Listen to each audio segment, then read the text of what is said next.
Hello and welcome to part 3 of my character analysis on Bojack Horseman. Today we'll be covering season 5. If you haven't seen the first 2 parts covering seasons 1 through 4, I'd recommend you check that out. I'll put links in the description. But if you are more interested in season 5, then feel free to stick around.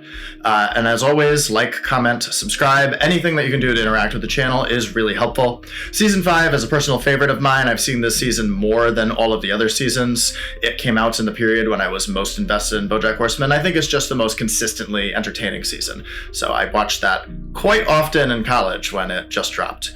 But enough about that, and let's get into the analysis. So, season 5 is a relapse. It focuses on drugs and our perception of reality.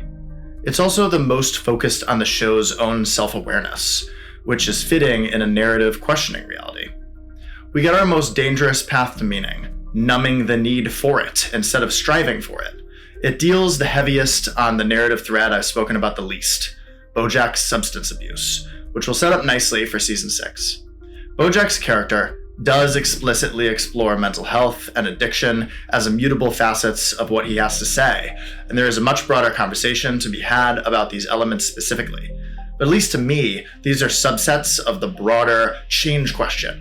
They are symptoms of his sickness, his self-hating immorality, and I believe the conflicts in abuse and depression consistently run parallel to the change question. Here, however, I believe we need to address substances and mental health directly. We open the season watching Bojack open his fridge. The liquor bottle is marked by day, a bottle a week. He's trying. Yes, he drinks the entire day's ration at the stroke of midnight, but he's trying. Details like this, or of his self-awareness, such as his phone call to Princess Carolyn, explaining his cowardice and sense of physical inadequacy in doing stunts, add to the humanity, relatability, and fullness of his character. It's interesting that a stunt he performs due to his constant inferiority complex and cowardice in confronting it, seen in his envy of Mr. Peanut Butter, is the thing that gets him into the accident, leading to the relief of drugs in the first place. The cause and effect physically mirrors what it is emotionally. In the same conversation, he lays what I think is a much recognized but under-focused point of dialogue. Bojack chastises Princess Carolyn for the amount of dialogue in Filbert, citing that TV is a visual medium. This is, of course, the episode before Free Churro, an episode that is entirely, completely, Bojack talking about his feelings after his mom's death. The irony in the show is saying, Bojack, you are wrong, and he is. TV is a visual medium, but unfortunately there's a culture I very much disagree with, where less detailed presentation of emotions and ideas is seen as superior when it's shown rather than said. But sometimes you get a whole lot more out of 25 minutes of detailed spoken exploration of feelings than the most creative visual presentation. Free Churro is inconceivably better than Fish Out of Water, in my opinion. I actually believe this is most of why Bojack is stronger than any other Western TV show or character, again, in my opinion. He has layered, meaningful relationships and some of the most excellent dialogue in fiction. These mechanisms give his internal conflict and exploration far greater detail than could be achieved through more vague stares or even sensational acting like John Hamm's in Mad Men. Don Draper is great, but you'd be hard-pressed to argue his exploration over Bojack's. And explicit, speech-based detailing is why. But again, just my opinion. This, of course, leads us into the masterpiece of Free Churro, one of the most dense episodes for Bojack's character development. While Time's Arrow demonstrates an implicit sense of understanding of his mother, finding forgiveness to an extent where he can treat her with humanity despite his lingering hatred, Free Churro is the explicit demonstration of this process. So yes, fine. It's time to talk about Free Churro in detail. Yes, I see you. Get in. Your mother's having another one of her episodes. Yes, I see you, sighs Bojack's father. Your mother's having another one of her episodes. I love this show. In 2 seemingly throwaway lines, we've completely defined our thematic conflict and expectations for the episode. And to the savvy viewer realizing the double meaning in the word episode, you know what you're in for. The first section is some of the most efficient writing in the whole show. We only see about 10 total minutes or so of Bojack's father throughout the run of Bojack Horseman. But he is immensely well characterized, owing largely to this section. We get details such as how deep his narcissism runs as he simultaneously victimizes himself and makes himself the hero for making his own sandwich and picking up his son. Like, really, could you imagine the hardship? We know everything we need to know about his book simply through his fascination and conviction as he tells Bojack about the really interesting sentence that went on for pages and pages. We see his lack of interest in his wife and deep misunderstanding of her as he complains over her weeping coming home from the play The Dollhouse, a play about a woman's emotional crisis as she realizes she should leave her husband. The play is also written by Henrik Ibsen, who Beatrice insults Bojack with, comparison to earlier in the show, claiming his work is not Ibsen, the clear literary standard in her eyes. This is a running motif in the show, and something that Bojack has internalized. He even refers to horsing around in the opening scene of the show, the entire show, Bojack Horseman, as "it's not Ibsen," echoing his mother. Butterscotch's final extended Thank you. is just about the most obnoxious thing I have ever heard in my entire life, but more importantly, he derides women, dehumanizes them, and especially Beatrice. And as we know of Bojack and how his psyche operates, faced with confident statements tangent to his insecurities, he internalizes this. Butterscotch played a massive role in Bojack's horrific relationship with women, and it's subtle but clearly defined here as Butterscotch imparts outdated gender norms and misogyny onto him. But onto the actual eulogy. He opens the eulogy by showing us his need for external validation. That's the underlying force behind his comedy. This is later unequivocally shown in the first episode with it in season 6. He also consistently makes base jokes throughout the episode, interspersed with the more meaningful reflection, a tool to both escape full confrontation on his end and to keep tonal consistency with the show, as that's largely what the show is. Jokes breaking apart stories of deeply damaged people. Bojack then begins a 22-minute monologue questioning his relationship with his mother, the impact she made on him, the mutual understandings between them, and what her death means to him. The sprawling monologue is given structure by the narrative thread of "I see you." These are his mom's last words to him. And over the course of his speech, he desperately tries to interpret what they could mean, if they mean anything at all.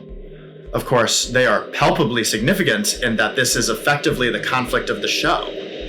Bojack's fear, but need to be seen.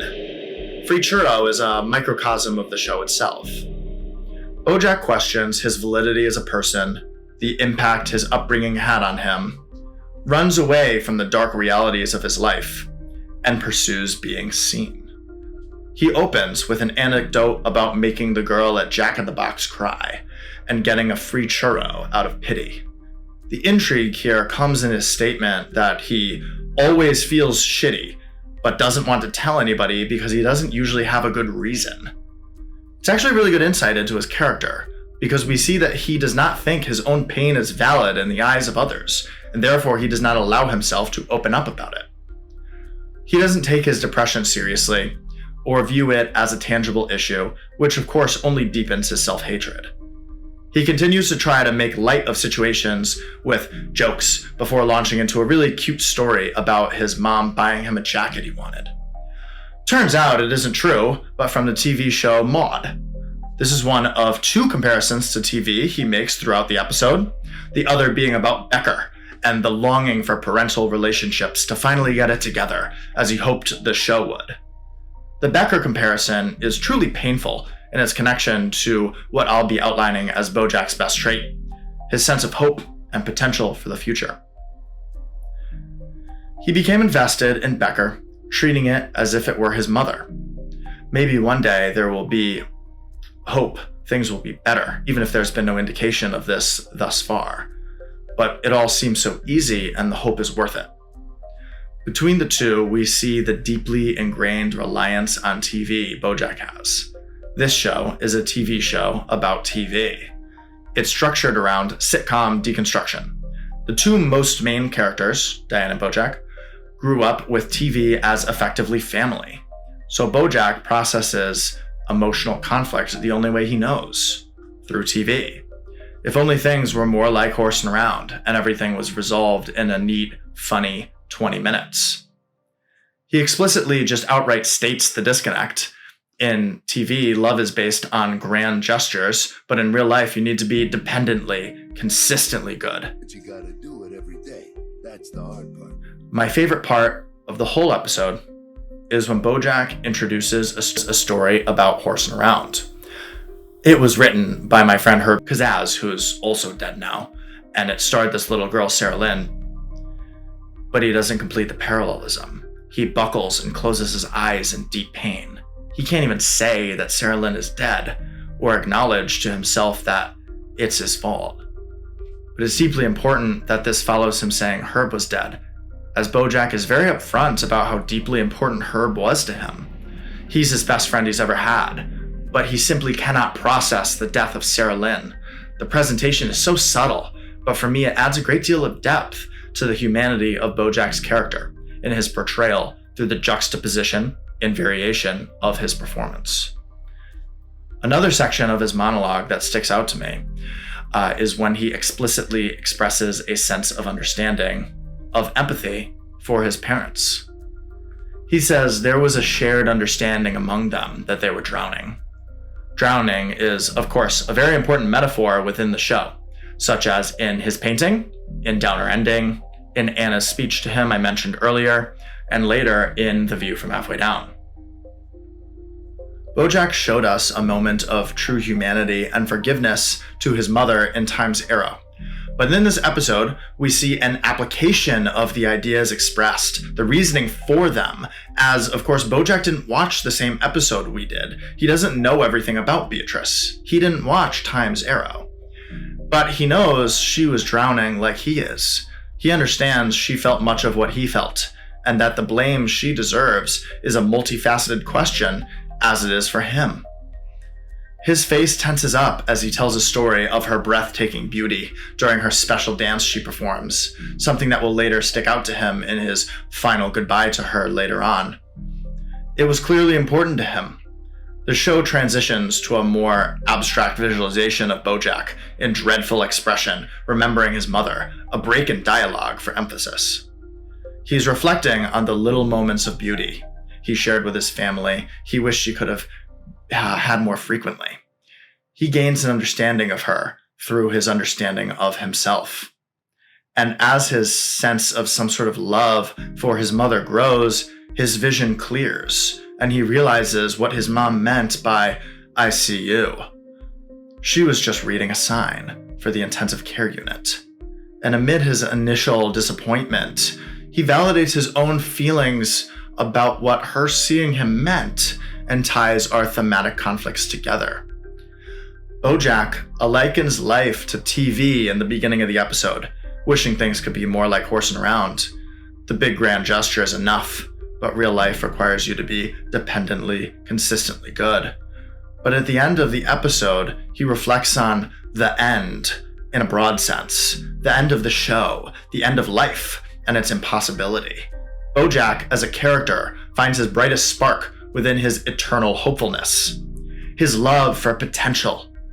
This comes in conflict with the finality of his mom's death here. There's always more show, he remarks on the season finale of Horsing Around, where one of the orphans almost left, but of course she didn't. There's always more show. This connects to his thoughts on them being orphans. Most people find orphans sad, but not Bojack. Bojack sees the hope in them. Their parents could be anything. They don't know. They get to validate their parents' existence for themselves however they want, a luxury he's not afforded. But here, he chooses otherwise. He wishes he could have had a mother who said, "Bojack Horseman, I see you," to him. He spent his entire whole life clinging to potential that one day he might have that. There's always hope until there isn't. But after an emotionally palpable exposition on their relationship and its end, contemplating the sense of shared understanding between them, he chooses to believe that maybe she did see him, that maybe she was just too weak to show it, and as he is within his own life to the people he loves. Maybe Becker would never get to be good, but he can choose to love the show anyways. And he chooses to afford his mother now, in death, the one thing he knows she always wanted, what he wanted, and what we all want, to be seen. The superposition of hatred and love he feels for his mother as seemingly contradictory truths comes to a head. He validates his own pain in which she is the cause, as well as his continued love for her and her implied love for him, and he grants her final wish.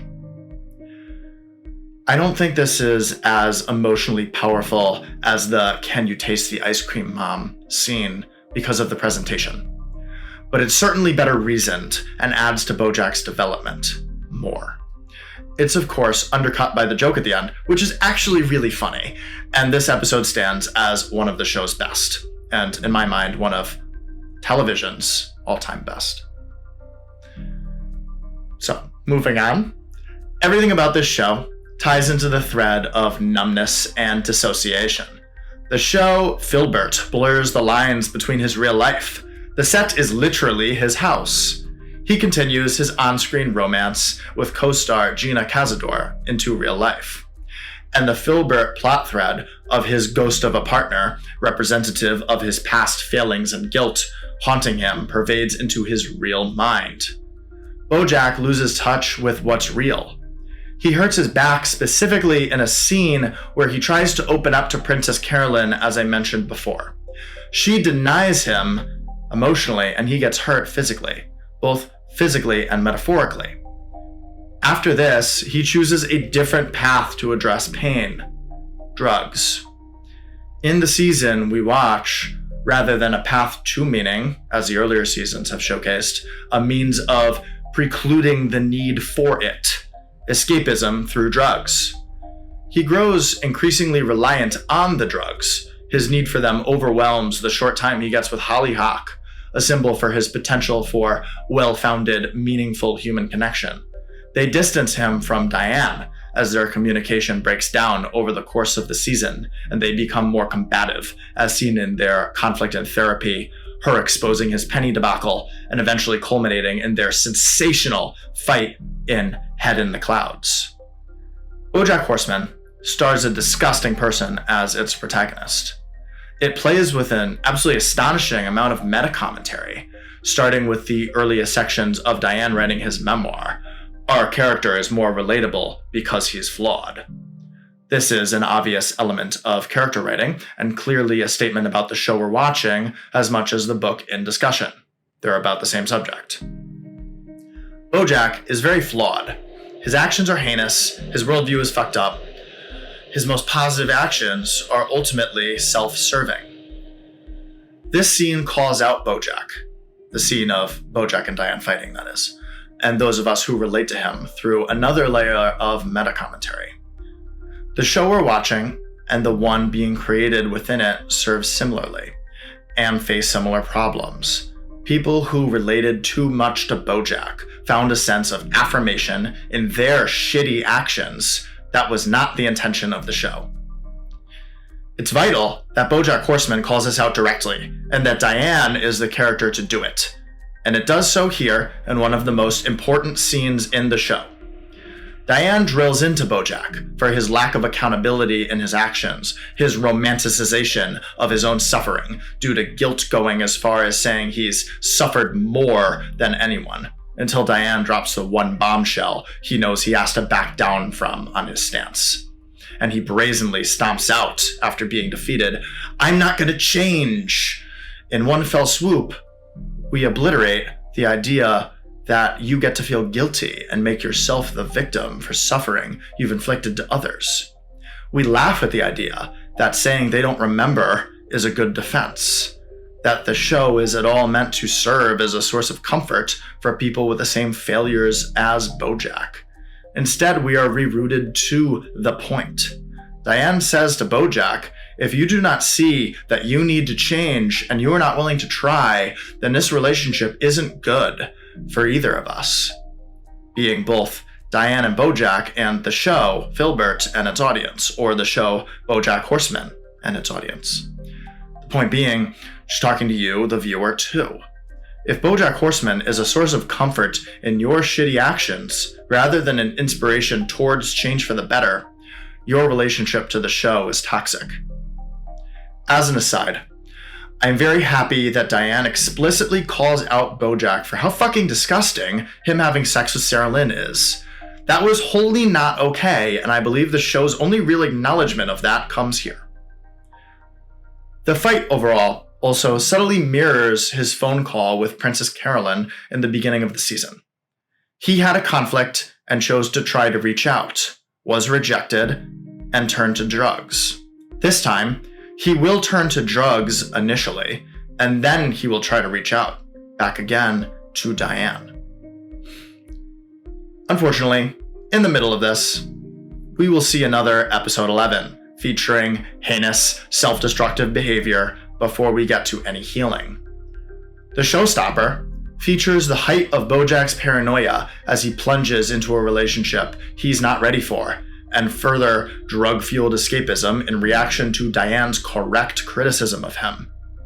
He fears that everyone around him is out to get him, the specter of Fritz, a metaphor for his mistrust in others rooted in his own inadequacy, looms overhead. He falls deeper and deeper until he ends up dissociating reality completely. He fears losing Gina. Watch.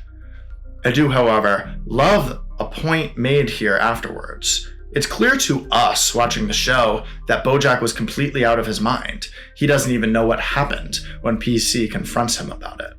But the show does not mince words at all when it states that this is entirely and completely his fault.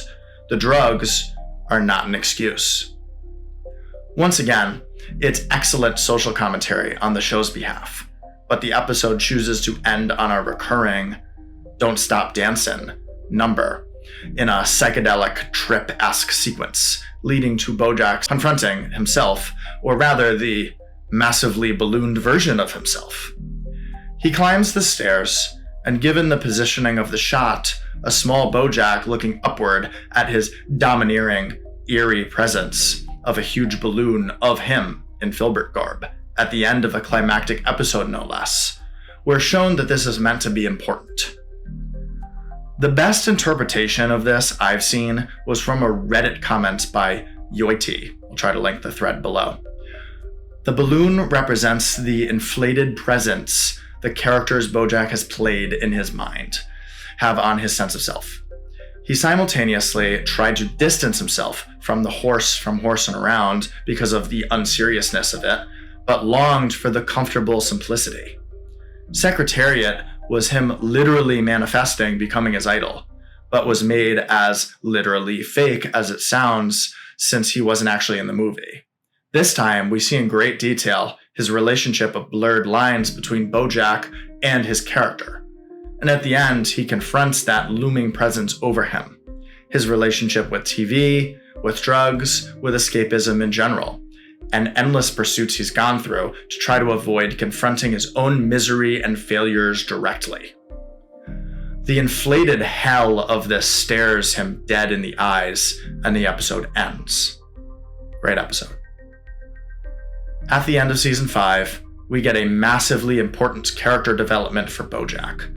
He recognizes that Diane was right, that he needs to take accountability, not through public denouncement, but through addressing his issues in a healthy way, to strive to be better.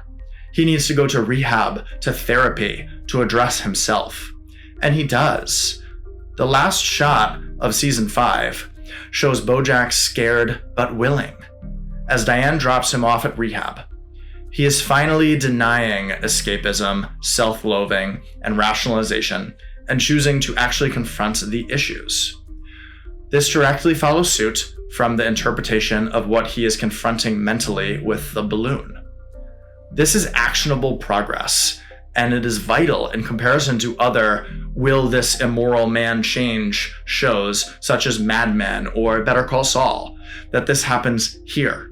It is extremely difficult to show the genuine path of change when it happens all at once. It's not so realistic. The best stories seemingly achieve their goal earlier on than expected, as they must also deal with the application of the struggle to implement the moral of the story, to more deeply ground it in eventual true conclusion, just like Time's Arrow being followed by Free Churro in the Beatrice sub-arc. Bojack's inevitable relapse is good for his character, as all his relapses have been. Much of the value of Bojack's character, as I've said, is the continual pursuit of change and seeing the value in that pursuit. And at the end of season 5, we see our first truly genuine steps toward it.